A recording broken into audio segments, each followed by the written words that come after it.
अस्सलाम वालेकुम and welcome to the show behind the wicket with Moin Khan. World cup 2019 special. मैं हूं आपका होस्ट फैसल इलियास।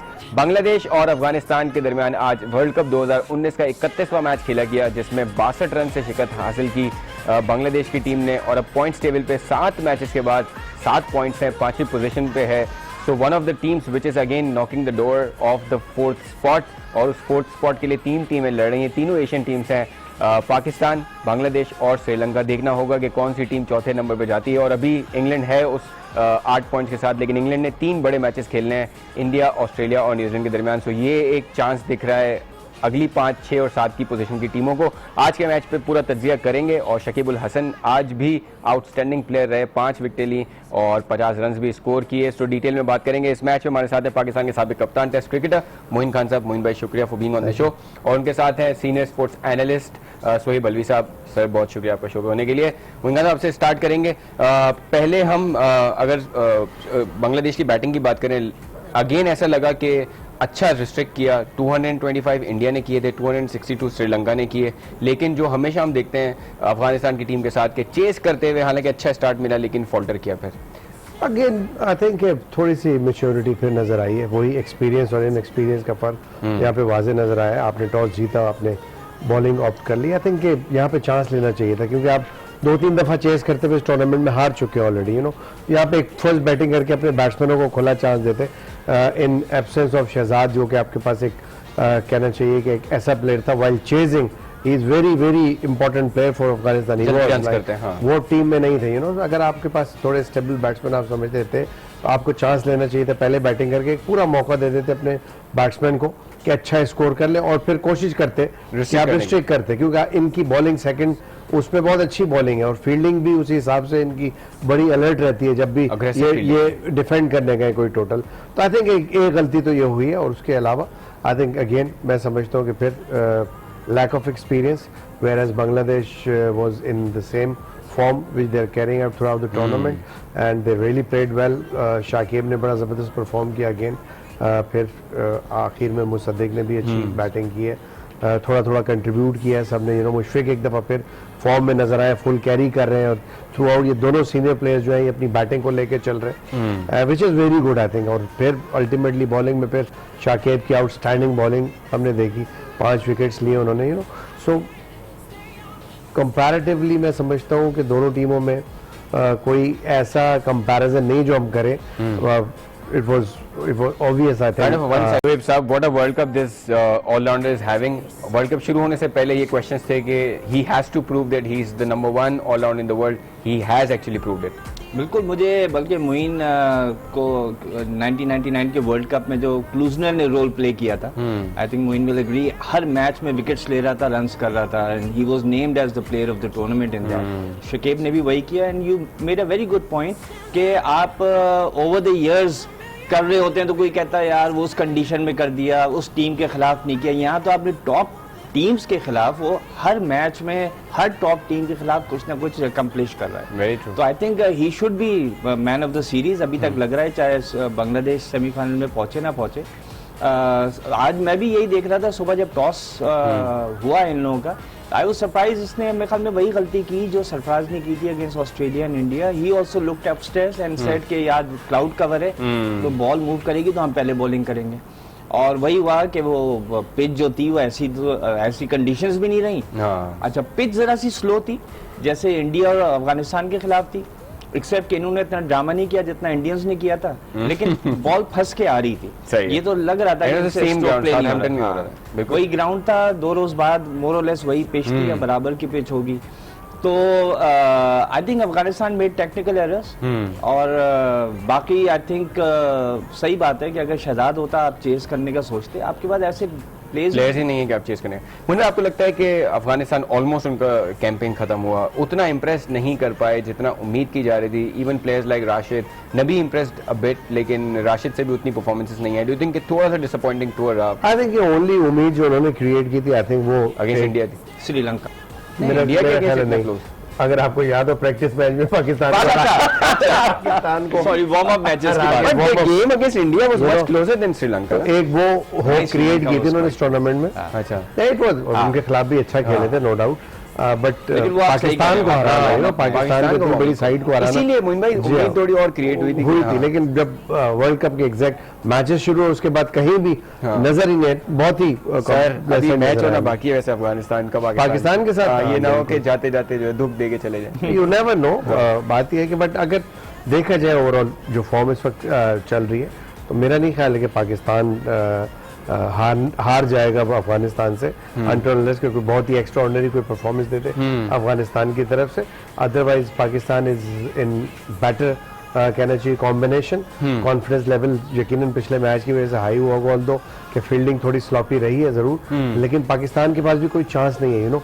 तो पाकिस्तानी प्लेयर्स का ये फ्लेयर है, जब वो देख लेते हैं कि अब कोई पीछे जाने का रास्ता ही नहीं है, यू नो, या कोई पूरी जान मार्जिन ही नहीं है हमारे पास, तो फिर पूरी जान मारते हैं, सही है। You know. और मैं अभी भी कह रहा हूँ कि पिछले मैच में भी अपने पोटेंशियल पे निकले, 25-30 रन हमने शॉट किए, फिर हमने Catches drop। फील्डिंग में कैचेस ड्रॉप किए, यू नो। सो अभी भी थोड़ा सा है, और पाकिस्तान को थोड़ा और सीरियस होना पड़ेगा, रिलैक्स नहीं होना चाहिए। ऑल्दो कि एक बड़ी टीम को रहा है, लेकिन उस बड़ी टीम के पीछे उनकी जो करंट फॉर्म थी वो बहुत ही बुरी रही थ्रू आउट द टूर्नामेंट। सो उसमें खुशी मनाने की या सेटिस्फाइड होने की जरूरत नहीं है पाकिस्तान को। पाकिस्तान के लिए हर मैच बहुत इंपॉर्टेंट है, चाहे छोटी टीम हो चाहे बड़ी टीम हो। आपकी जो एटीट्यूड है वो लेवल नजर आना चाहिए, एनर्जी लेवल नजर आना चाहिए, बॉडी लैंग्वेज नजर आनी चाहिए। जैसे सरफराज को हम हमेशा से देखते रहे कि दौड़ना, भागना, फील्डर्स को बकअप करना, बॉलर्स को जब अगर चौका पड़ता है भाग के जाना, यू नो। और तमाम प्लेयर्स का, शादाब जैसे क्रिकेटर्स जब खड़े होते हैं सर्किल के अंदर, यू नो, एक एटमॉस्फेयर क्रिएट करते हैं यंगस्टर मिलके, तो वो बहुत इंपॉर्टेंट है पाकिस्तान के लिए। आई थिंक उस पर कोई कॉम्प्रोमाइज नहीं होना चाहिए। और फील्डिंग में जो हमने देखा लैप्सेस, उसमें हमने पहले भी बात की कि एंटिसिपेशन लेवल को हाई करना पड़ेगा थोड़ा सा, आपकी ऑटोमेटिकली फील्डिंग इंप्रूव हो जाएगी। अगर हर बंदा ये सोचना शुरू कर देगा, यार मैंने इतना एरिया को कवर करना है, बस यहाँ से बॉल नहीं जाने देनी मैंने, no matter what, for 300 balls. आज जैसे एक बांग्लादेश बैट्समैन को रन आउट किया, मैं उसका नाम भूल रहा हूँ, लितन ने किया था। वो शॉर्ट मिड विकेट पे खड़ा हुआ था, उसने टैप की, जो दूसरा बैट्समैन भागा रास्ते में, उसने कहा वापस जाओ, लेकिन वो मैं फील्डर को देख रहा था रिप्ले में, उसका जिस वक्त वो भागा है ना, उसी वक्त से उसका इरादा था कि मैंने बॉलर्स एंड पे मारना है। एंटिसिपेशन ठीक थी है ना? उसकी, हाँ। तो उसने भागा और बस बॉल पकड़ते उसने उधर देखा भी नहीं और सीधा फेंका बॉलर्स एंड पे और रन आउट कर दिया डायरेक्ट हेड पे। तो वही बात है, that was a classic piece of fielding. उम्मीद है कि फखर जमान देख रहे होंगे कि सेंटर थ्रो करना है। आपको फील्डिंग करो, देखें आप जब बॉल पे आपकी नजर होती है, आपको लेफ्ट और राइट पे मूवमेंट नजर आ रही होती है कि कौन सा बैट्समैन किस तरफ कौन मूव कर रहा है, यू नो। आप वहीं प्लान करते हैं कि कहाँ थ्रो एंड दूसरी चीज ये होती है हाँ। कि आपको उस एंड पे जहाँ पे फील्डर या भाग रहा होता है रनर, चाहे वो बॉलिंग एंड हो या बैटिंग एंड हो, वहां से कॉल भी होती है ना, आप अलर्ट होते हो। डिस्टर्बेंस का एक चांस होता है कि गलत कॉल हो गई वहां से, आप assume सही कर रहे हैं कि मैंने सही जगह हिट करनी है, कॉल कहीं और, बॉलिंग सेकंड लेट हो गए, तो ये मिसअंडरस्टैंडिंग जरूर हो सकती है। बट मोर और लेस नजर आता है बंदे को थोड़ा सा साइड में, जब आप बॉल पकड़ रहे होते हैं तो आपको पता लग रहा था मूवमेंट कौन कर रहा है। बिल्कुल सही। तो एंटिसिपेशन का लेवल थोड़ा सा हाई करना अच्छा, जो पड़ेगा। अफगानिस्तान की बात हो रही है, देखो इसको बेसिकली आईसीसी ने मार्केट भी बहुत किया, इंडियंस ने भी बहुत किया है, बिकॉज ऑब्वियसली इनके मैचेस को बेचना भी था। सही बात। ठीक है, तो जरा सा इनको ऐसा बताया जैसे ये वाइल्ड लेकिन हॉर्स perform, हैं, हाँ। और ये ऐसा दिखाया कि ये कुछ भी कर सकते हैं, टॉप 4 में भी पहुंच सकते हैं। तो लोग भी आए, लोगों ने देखा भी, एक तो ये सही भी बात वजह है, है। सही बात। दूसरा ये इनका जो रिकॉर्ड था लास्ट 4 इयर्स का, वो बेसिकली एसोसिएट्स के खिलाफ था। तो ये तो पहली दफा आके प्रोफेशनल टॉप साइड से खेले। सही बात। तो इक्का दुक्का मैचेस होते रहे, बट इनका जितने भी थे, जो इनकी परफॉर्मेंस भी एशिया कप में भी सही है, हाँ। देखें तो T20 फॉर्मेट के अंदर, या यू नो, वनडे के अंदर इतनी कोई बड़ी परफॉर्मेंसेस नहीं है, की है इन्होंने परफॉर्मेंस, कोशिश की है इन्होंने, करीब करीब पहुंचे हैं बड़ी टीमों के, लेकिन इंडिया के बहुत करीब पहुंचे, एशिया कप में ड्रॉ किया। परफॉर्मेंस के उस पर कंसिस्टेंसी लेवल कहीं भी नहीं रहा इनका, यू नो। वनडे में तो नहीं, बट T20 में आप थोड़ा देखें, अगर ये टीमों का इतनी रहा है। इंटरेस्टिंग साइड होती तो इंडिया इनसे 4 साल में एक ओडीआई नहीं खेलता। हाँ। वो 5-6 खेल चुका होता। वो उन्होंने टेस्ट मैच स्टेटस अपने पास करवाया, हाँ, अपने वो पास ही 3 दिन में खिलाया। खत्म हो गया। ठीक है, तो उन्होंने उसके बाद देखा कि they are not who they अब तो थिंक कमाल, दे आर, बिल्कुल सही है। और वो बिल्कुल बेसिकली मार्केटिंग का एक एंगल ज्यादा था। हम क्योंकि पाकिस्तान की ही क्रिकेट पे आ गए हैं, तो हम हमारे जो कोच हैं उनके बारे में बात कर लेते हैं। आज बड़े स्टेटमेंट दिए उन्होंने कि इंडिया मैच के बाद वो सोच रहे थे कि सुसाइड कर लें। सो मोइन भाई, ये किस तरह के स्टेटमेंट्स हैं? आपको लगता है कि उनके एक्सप्रेशन से ऐसा कभी लगा कि वो नहीं, इतना वो सीरियस? लाइटर मूड में भी बोल रहे थे, तो बट मीडिया में नहीं बोलनी चाहिए ये बात, यू नो। एक मैसेज बड़ा गलत यंगस्टर्स के लिए जाता है। इनफैक्ट आप टीम के कोच हैं, यू नो, टीम के लिए भी ऐसा जाता है। ऐसा ना हो जानबूझ के टीम अंडर परफॉर्म करे और कि जान छूटे भैया, जान छूटे कोच से। आई थिंक बट कहना नहीं चाहिए। I think as a coach या सीनियर किसी को भी, रिस्पॉन्सिबल इंसान को, and this is totally against the spirit of the game. Absolutely. हार जीत होती है, ultimately it's a game, you know. आप आज नहीं अच्छा खेल रहे, आपको एक्सेप्ट करना पड़ेगा ना कि आप अच्छा नहीं खेले यार। सही बात। और आप उसके लिए अगले मैच के लिए प्रिपेयर करें अपने आप को, यू नो, जो भी आपके फ्लॉज थे उनको ओवरकम करके। तो आई थिंक ये तो डेली बेसिस पे होता है, एक दिन मैच हारते हैं, एक दिन जीतते हैं। कोई भी दुनिया की टीम ऐसी नहीं है कि वो बिल्कुल ही और माशाल्लाह आप आईसीसी चैंपियंस ट्रॉफी के बाद सैफ अली साहब जितनी very high rated coach, and from a coach this type of statement demoralize the team and as well as the youngsters who are actually idolizing you. अब मैं तो ये सोच रहा हूँ कि अगर ये कह रहे हैं तो उनकी क्या कैफियत होगी इंडिया के मैच के बाद। तो उस वक्त प्लेयर्स ने जो उनको देखा होगा कि ये मार मूर रहे होंगे अपने आप को, शायद दीवार पर सर मार रहे हों, जो भी कर रहे हो, अगर बंदा ये सोच सकता है कि मैं खुदकुशी करूं, कुछ तो इन्होंने ड्रेसिंग रूम में किया होगा ना। सही बात तो क्या मैसेज पहुंचा होगा, सब नहीं, तो हम डर एक के बैठ पहले गए होंगे। कोच खो चुके हैं, दुनिया का बड़ा कोच, एक exactly. इंसान खो चुके हैं हम लोग क्रिकेट में। तो वो तो फिर प्लेयर्स डिस्टर्ब हो जाते हैं। दैट मींस 6 दिन में प्लेयर्स बड़े डिस्टर्ब रहे होंगे बिल्कुल सही कि है। अगर इनकी ये हालत थी, वही मीडिया में बताना ये बात stupid. And it shows the mindset of the team as well, दूसरी बिकॉज़ वही बात आ जाती है जेकब वोरम वाली। हाँ। ठीक है ना, आज कोई मेंटली डिस्टर्ब बच्चा हो, हाँ। परेशान हो, वो कहेगा यार इतना बड़ा आदमी ये भी तो सोच रहा था खुदकुशी करने का, तो मे बी खुदकुशी इज वे आउट। Absolutely. ये सब गलत बातें होती बिल्कुल सही है। हम एरियल धोडाल मोमेंट्स की तरफ जाएंगे, वो देख के हम ब्रेक पे जाएंगे। वापस आकर हम पाकिस्तान क्रिकेट के हवाले से बात करेंगे, बिकॉज वेडनेसडे हमारा बड़ा एनकाउंटर है न्यूजीलैंड के साथ, जो अब तक अनबीटन है, टॉप ऑफ द टेबल है। क्या चांसेस है पाकिस्तान को उन्हें हराने के। Welcome back after the break on behind the wicket. अब हम डालेंगे एक नजर पॉइंट्स टेबल की सिचुएशन पे। और पाकिस्तान ने जो 3 मैचेस खेलने हैं, उसके बाद अगर पाकिस्तान तीनों मैचेस जीतता है तो क्या सिचुएशन बनती है पॉइंट्स टेबल पे। अभी पाकिस्तान 7th पोजीशन पे है, उनसे ऊपर श्रीलंका है, बांग्लादेश है और टॉप की 4 टीम्स तो सबको ही पता है, सबके नामों पे हैं। So we'll have to wait and see कि क्या करता है पाकिस्तान। लेकिन पॉइंट्स टेबल पे एक रिपोर्ट देखते हैं, उसके बाद बात करते हैं अपने एक्सपर्ट से। वर्ल्ड कप में फिर आपको दूसरी टीमों के हारने और दूसरी टीमों के जीतने की दुआएं करनी पड़ती हैं। सो मोइन खान साहब, बहुत सारे इफ्स एंड बट्स हैं कि पाकिस्तान तीनों जीते, उसके बाद भी हमने ये दुआ करनी है कि इंग्लैंड जो है वो अपने 2 मैचेस हारे। सो आई थिंक ये सवाल पूछना भी अजीब सा होगा कि क्या होगा, बट आई थिंक पाकिस्तान को ये देखना चाहिए, जैसे आपने शुरू में कहा भी, कि अब यहाँ से तीनों मैचेस। ऑफ कोर्स आपके पास कोई चांस ही नहीं ना, आप एक हाँ। मैच भी हारते तो आपका सफर खत्म हो जाता है, सही तो बात मुश्किल हो जाता है आपके लिए। तो आपको पहली तो बात है कि तीनों मैच जीत रहे हैं, और साथ साथ जो पैरेलल मैचेस हो रहे हैं उसमें भी जो डिसीजन है उसके, वो उसके ऊपर भी डिपेंडेंट है। आप इंग्लैंड अगर दोनों मैचेस हारता है, then there is a chance कि कोई और टीम भी जाहिर सी बात है नीचे जाएगी, तो पाकिस्तान शायद ऊपर आ जाए, रन रेट पे एंड में आ रहा होगा। तो अभी तो मेरा मतलब है कि पूरी कौम को मिलके अल्लाह मियां से दुआ करनी चाहिए कि जो हमारी फेवर में जो सिनेरियो बनना है चाहिए वही बने, ताकि पाकिस्तान आ सके। जाहिर सी बात है पाकिस्तान के आने से व्यूवरशिप भी वर्ल्ड कप की बहुत ज्यादा बढ़ेगी, जाहिर सी बात है। इंडिया का तो बाजार लग ही रहा है कि इंडिया क्वालिफाई कर जाएगा, और ये दोनों टीमें बहुत बड़ी दुनिया की टीम है, यू नो, इनकी फॉलोइंग बहुत ज्यादा है। सो वो एक फैक्टर भी है। So let's hope for the best कि पाकिस्तान ये जो इफ एंड बट्स है इसके चुंगल से बाहर निकल के कुछ परफॉर्म करके सेमीफाइनल में आ जाए। एंड हम दुआ कर सकते हैं, जाहिर सी बात है दुआ भी उस वक्त कबूल होगी जब पाकिस्तान टीम अपनी डिटर्मिनेशन दिखाएगा, अपनी जो पॉजिटिविटी है, जो फ्लेयर है एग्जैक्टली पाकिस्तान का, उस पे 100% अपने पोटेंशियल पे खेलेगा, तभी चांस है पाकिस्तान का। यू नो, दुआएं भी उसी वक्त लगती हैं आपकी, सो लक भी उस वक्त काम करती है। सो पाकिस्तान के लिए इम्पोर्टेंट मैचेस है, और there is no I mean way out कि अगर आप खुदा न खास्ता हार गए तो फिर तो वापसी है, आप ऊपर वे आउट के लिए नहीं जा सकते। बिल्कुल सही है। सोहेल साहब, हम देख रहे हैं कि सरफराज साहब ने फिर मैच जीतने के बाद एक कॉलम लिखा, so all of the things that are going after the win against South Africa, आपको लगता है कि टीम जो है वो उसका मोराल सही तरफ जा रहा है? बिकॉज बड़ा जरूरी होता है कि आप हार के बाद किस तरह बिहेव करते हैं, आप जीत के बाद किस तरह बिहेव करते हैं। जीत के बाद आप जिस तरह बिहेव करते हैं वो डिटरमिन करता है कि अगले 3 मैचेस में आप फाइट करेंगे नहीं करेंगे। ये बड़ा क्रिटिकल है पाकिस्तान के लिए। What is your point on that? देखो, कॉलम बेसिकली पीसीबी की वेबसाइट पे आता है। पीसीबी अपना सॉर्ट ऑफ एक पब्लिक रिलेशनिंग वो करता है, और ये मौका देता है कि कप्तान अपना पॉइंट ऑफ व्यू बता सके। Personally I am against it कि I think during the world cup आपको कोई कॉलम नहीं लिखना चाहिए, बिकॉज ये जो लिखा हुआ अल्फाज होता है ना, ये डिफरेंट मायने लेता है, कौन किस मूड में वो कौन सा मायने ले गया। ऊपर से बाज दफा आपको इतनी उबूर भी नहीं होता कि आप क्या लिख रहे हैं, या आपके लिए कोई और लिख रहा हो, गोस्ट राइट कर रहा हो, उसका भी उबूर नहीं होता, पता चला उसने कोई ऐसा लफ्ज यूज कर लिया जो कि यू नो गलत है। तो मेरा तो ख्याल है कि ये अवॉइड करना चाहिए। बाकी रह गया मोरल, जैसे मोइन ने कहा कि देखो they have to work together.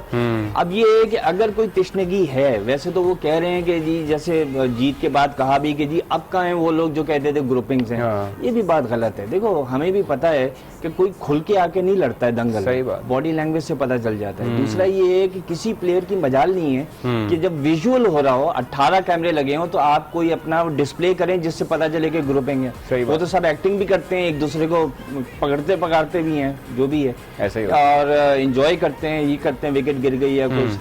तो इस वजह से I don't think, personally I think they should stay away from right. एक अच्छा पॉइंट ये भी है कि हमने पिछले मैच में देखा जो क्राउड सपोर्ट मिला ना एकदम सरफराज को और पाकिस्तान टीम, उससे फर्क भी पड़ सकता है। 70 to 80% कह रहे थे पाकिस्तान क्राउड। बिल्कुल, मैच से पहले आप देखें कि क्या सिचुएशन, लोगों ने बड़े सिग्नेचर्स वगैरह लिए। आई थिंक टोटली क्रेडिट जाना चाहिए उन तमाम लोगों को जो मैच देखने ऑन ग्राउंड गए और जो सपोर्ट क्रिएट किया। यू नो, आई थिंक आप इंडिया के मैचेस के अंदर देखें कि पूरा आपको ग्राउंड ब्लू नजर आ रहा होता है। यू नो, हमने देखा कल कि पूरा ग्रीन ग्राउंड है, you know, which was very good. I think यही वो चीज होती है, प्लेयर्स को भी फील होती है कि यार पूरा नेशन या हमारे सपोर्टर्स हमारे साथ खड़े हुए, और एक बड़ा अच्छा जेस्चर दिया है। वीडियोस भी कुछ हमने देखी जिसमें सरफराज ऑटोग्राफ्स दे रहे हैं, लोग उनसे कर रहे हैं और बड़ा अप्रिशिएट कर रहे हैं। आई थिंक यही वो चीज होती है, मे बी कि because of that particular video, जो एक बहुत ही मैं समझता हूँ कि गलत काम किया उस लड़के ने जो किया, लेकिन उसके बाद जो देखने वाले हैं, जो फॉलोइंग है, जो सिंपैथी क्रिएट हुई है पाकिस्तान टीम के लिए सरफराज के साथ, आई थिंक सरफराज को देखें सब जानते हैं। सरफराज का कैरियर बहुत साफ सुथरा कैरियर है, he is a fighter, like उसकी कोशिश होती है अब्दुल इमरान, जितनी भी कैपेसिटी है, जितनी भी स्ट्रेंथ है उसके अंदर, जान मारे वो पूरी जान मारने की कोशिश करते हैं। तो लोगों को ये तो पता है, ऐसे में इस तरह की चीजें हो जाना, वो यकीनन फिर जिस तरह तमाम लोग मुत्तहद हुए हैं इसके अगेंस्ट, जो लड़का था एंड देन सपोर्ट दिया पाकिस्तान टीम को, आई थिंक इससे भी मोरल बूस्ट मिलेगा। तो मैं उम्मीद करता हूँ कि वो चीज कैरी करेगी, और जाहिर सी बात है वो तमाम अनासिर जो टीम के अंदर खुद भी कोई मैनिपुलेट कर रहे थे चीजों को, उनके अंदर भी कोई, मेरा मतलब इंसानियत ऐसे मौकों पर जो सरफराज ने कहा था कि कुछ एक्स टेस्ट क्रिकेटर्स हैं जो बहुत एक्सट्रीम पे चले जाते हैं, ये भी बोलने की जरूरत नहीं थी। नहीं सुनो, लेकिन ये इफेक्ट होता है जब हम शोएब अख्तर की बात कर रहे थे, लोगों ने, पूरी दुनिया ने शोएब अख्तर को सुना, ठीक, वो कहते हैं अच्छा अगर शोएब अख्तर कह रहा है तो सही कह रहा है। फिर ये जो बच्चे होते हैं ना, ये इन्फ्लुएंस होते हैं अपने हीरो से, फिर ये भी जब मिलेंगे तो ये भी कहेंगे हाँ आप ऐसे हैं, आप वैसे हैं। सही कह रहे हैं, वो होता है। मैं ये नहीं करना चाहिए। अकेडमी रन करता हूँ, बच्चे आके सवाल करते हैं, जब अपने स्टार्स को सुनते हैं, वो किसी के बारे में कोई सवाल कर रहे हैं तो वो पूछते हैं आके कि क्या बात है ऐसी, और ये बिल्कुल सही बात है, एग्जैक्टली उसी तरह बोला गया है सरफराज को जिस तरह आप डिफाइन किया था। हाँ बिल्कुल ऐसे। जब भी मैं कहता हूँ कि जो हमारे जितने एक्सपर्ट्स हैं, आप उनका परफॉर्मेंस क्रिटिसाइज करें, उनकी बॉडी शेमिंग ना करें, उनकी पर्सनल पे ना जाएं, बिकॉज़ ये जो बच्चे सारी दुनिया में सुनते हैं, यंगस्टर्स, इनको तो पता नहीं होता। जेंटलमैन गेम, और क्या, क्रिटिसिज्म कंस्ट्रक्टिव करें, आप कंस्ट्रक्टिव करें ना। कोई अच्छा परफॉर्म नहीं कर रहा, सिंपल सी बात करें, भाई इसको नहीं होना चाहिए, इसको वॉच लिस्ट पे होना चाहिए, ये नहीं परफॉर्म कर रहा, और इसको बाहर करें। और ज्यादा आप कह देंगे भाई अपनी फिटनेस है वो दुरुस्त कर ले, स्टेमिना जरा ज्यादा कर ले, इस तरह की बातें कर ले। बिल्कुल सही है। So senior cricketers have to be very careful कि वो क्या कहते हैं। बड़ा डिटेल में सही एक्सप्लेन किया हमारे एक्सपर्ट्स ने कि सारे जो यंगस्टर्स देख रहे होते हैं वो वही उनसे इंस्पिरेशन लेते हैं और वो भी क्वेश्चंस पूछते हैं। एक हमने ब्रेक पे जाना है, उससे पहले हम देखेंगे ऑल पर्स फॉलो विकेट। ब्रेक पे जाएंगे, वापस आकर बातों का सिलसिला कंटिन्यू करेंगे। Come back after the break on behind the wicket. Break पे जाने से पहले हम पाकिस्तान के चांसेस के वो सेमीफाइनल्स में क्वालिफाई कर सकता है नहीं कर सकता उस पर देख रहे थे हम, और दुआएं भी चाहिए। और कल जो गेम होना है ऑस्ट्रेलिया और इंग्लैंड का, उस पर बड़ा डिपेंड करता है, बिकॉज इंग्लैंड ने कम से कम 2 मैचेस हारने out of 3 that they have to play for Pakistan to make it to the semifinals. उस पर हम बात करेंगे, लेकिन अभी हम देखते हैं tank force brought to you by tank. लेकिन मोइन खान साहब, जो कल होम ऑफ क्रिकेट में मैच होने वाला है इंग्लैंड और ऑस्ट्रेलिया का, बहुत ज्यादा इंपॉर्टेंट पाकिस्तान के लिए बन जाता है कि ऑस्ट्रेलिया अगर अच्छा परफॉर्म करे और जीते। सो यही होता है जब आप अच्छा परफॉर्म नहीं करते फिर दूसरी टीमों पे डिपेंड करते हैं। लेकिन अगर गेम के हवाले से बात की जाए, who do you think is the favourite to win tomorrow's game? I think एक अच्छा मैच नजर आ रहा है, फोर्सी मैं यही कह रहा हूँ, और ऑस्ट्रेलिया को जीतता हुआ देख रहा हूँ मैं, Okay. बिकॉज ऑस्ट्रेलिया जिस तरह खेल रही है तीनों ही शोबों के अंदर मैं समझता हूँ कि बेहतर है। सही है। इंग्लैंड की नो डाउट बैटिंग बहुत आउटस्टैंडिंग है, लेकिन उसको परफॉर्म करना पड़ेगा क्योंकि प्रीवियस मैच में हमने देखा है जिस तरह वो श्रीलंका के खिलाफ हारे हैं, यू नो। सो एक यहाँ पे भी एक कहना चाहिए कि ऑस्ट्रेलिया को ये पता लग गया कि थोड़ा सा प्रेशर डालो अगर इनके ऊपर तो आप इनको आउट कर सकते हैं, यू नो। वेयर ऑस्ट्रेलिया की बॉलिंग कंपैरेटिवली बेहतर है इंग्लैंड से। सही है। सो मेरा ख्याल है कि मुझे ऐसी लगता है कि ऑस्ट्रेलिया ये मैच जीतेगा।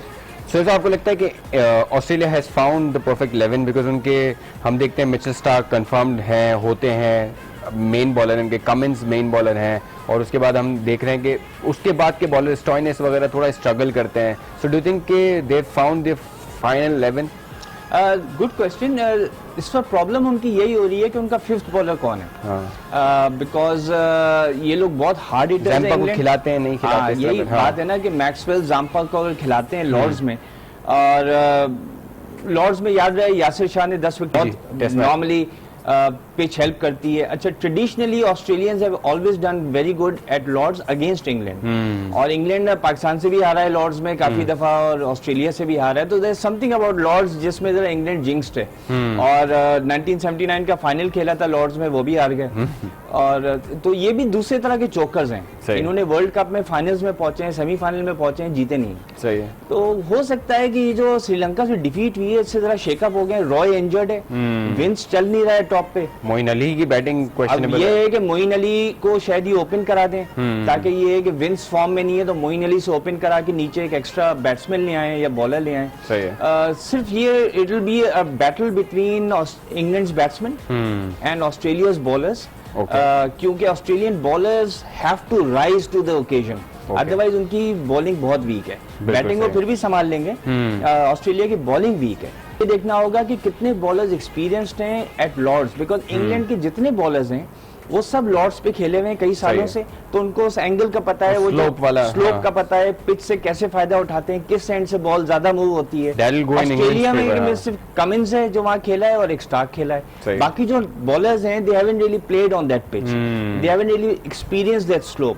तो वो देखना पड़ेगा, बिकॉज साउथ अफ्रीका में और पाकिस्तान में ये था दोनों नहीं खेले थे ज्यादा, बल्कि आमिर खेला था फॉर दैट मैटर लॉर्ड्स की पिच में, वहाब भी खेला है, तो इन लोगों को एक एडवांटेज थी और वो आपको एडवांटेज साफ नजर आ गई। बिल्कुल सही। तो ये बस देखना पड़ेगा, शॉर्ट बाउंड्रीज हैं तो मसल करके 6 बहुत आसानी से पड़ जाएगा।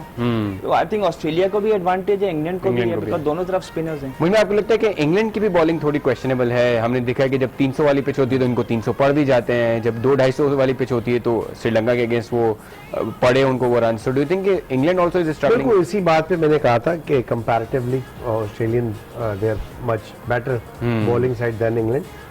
उसकी वजह यही है कि हमने जो पिछले प्रीवियस मैचेस देखे जहाँ पे आपने जैसे कहा कि जहाँ 300 इंग्लैंड ने किए तो 300 करवाए भी हैं, चेज भी होते हुए 300 अबव गए, तो ऐसा कोई ऐसी एक्स्ट्रा ऑर्डिनरी बॉलिंग नहीं है। अगर आप टॉप देखें आप बॉलर्स के अंदर, तो मेरा नहीं ख्याल कि इंग्लैंड के बॉलर वहाँ पे मौजूद हैं, you know. So it shows के उनकी बॉलिंग में वो डेप्थ नहीं है, वो स्ट्राइक बॉलर्स उनके पास नहीं जो विकेट टेकिंग बॉलर्स होते हैं आपके पास, you know. Where as Australia में मिचेल स्टार्क है, इवन जो आपने बात की है सेकंड चेयर की कोल्टन आयर जिस तरह बॉलिंग कर रहे हैं वो भी बेटर अब रिदम में आ रहे हैं, रिदम में आ गए, यू नो। सो उनको एक एडेड एडवांटेज तो है। सही। आई डोंट नो वो जैम्पा को खिलाते हैं नहीं खिलाते हैं, या मैक्सवेल से बॉल कराते हैं, दोनों से कराते हैं बीच में। 5वें बॉलर का थोड़ा सा इशू तो है ऑस्ट्रेलिया के साथ, बट अगर ओवरऑल देखा जाए तो आई थिंक उनकी जो फील्डिंग है वो थोड़ा सा उसका जो रिस्पॉन्स होता है टुवर्ड्स देयर बॉलर्स उसमें कवर कर जाते हैं, यू नो।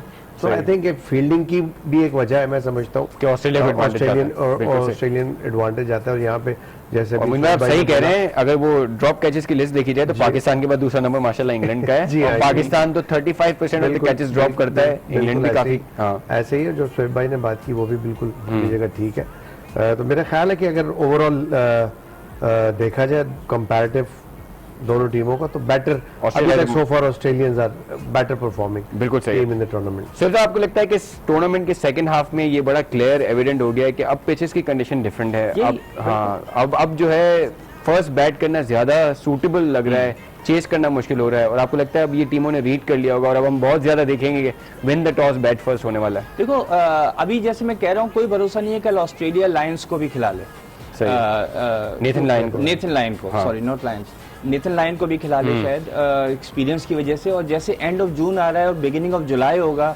सूरज ज्यादा निकलेगा, पिचेस जो हैं वो जल्दी ड्राई होंगी, ग्रिप करेगी, जिस तरह शादाब ने बॉलिंग की लॉर्ड्स में हाँ। तो इसलिए लग रहा है कि यस। और देखो सबसे पहले ये इंडिया ने समझा था, क्योंकि इंडिया जडेजा को भी लेके आए, जबकि उसके पास चाहल भी है, कुलदीप भी है और जादेव भी है, फिर भी वो चौथा स्पिनर जडेजा को लेकर आया है, क्योंकि उसने उसी वक्त उनकी सेलेक्टर्स ने कहा था कि we are looking at the end of the draw, वहां पे पिचेस जो है जरा स्पिन लेंगी, तो वहां पे शायद हम जडेजा को डाल दें एज अ फोर्थ स्पिनर। सही है। तो वो इतना बात हो रही है, तो यस बिल्कुल ये होगा कि सेकंड बैटिंग करो, सॉरी सेकंड बॉलिंग करो, ताकि जरा सा पिच और वेयर एंड टेयर हो चुकी हो। बिल्कुल सही, absolutely good point. So Moin भाई what's your take on this के win the toss bat first होना चाहिए कल? वेल ऑफ कोर्स लॉर्ड्स पे हमने देखा है प्रीवियस मैच के अंदर भी ऐसे हुआ, पाकिस्तान ने पहले बैटिंग की है, तो कहीं भी ऐसा नजर नहीं आया कि मुश्किल हुई, कोई रेजिस्टेंस की हो बॉलर्स ने, उनको फेयर चांस मिला शॉट्स खेलने का।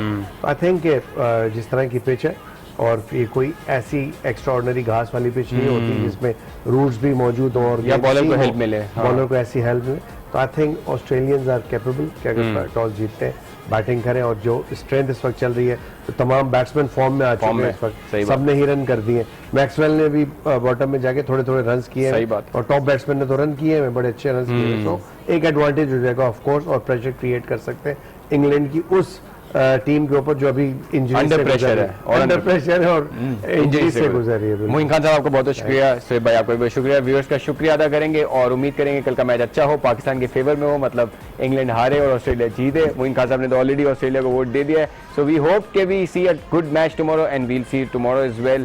Keep watching our show.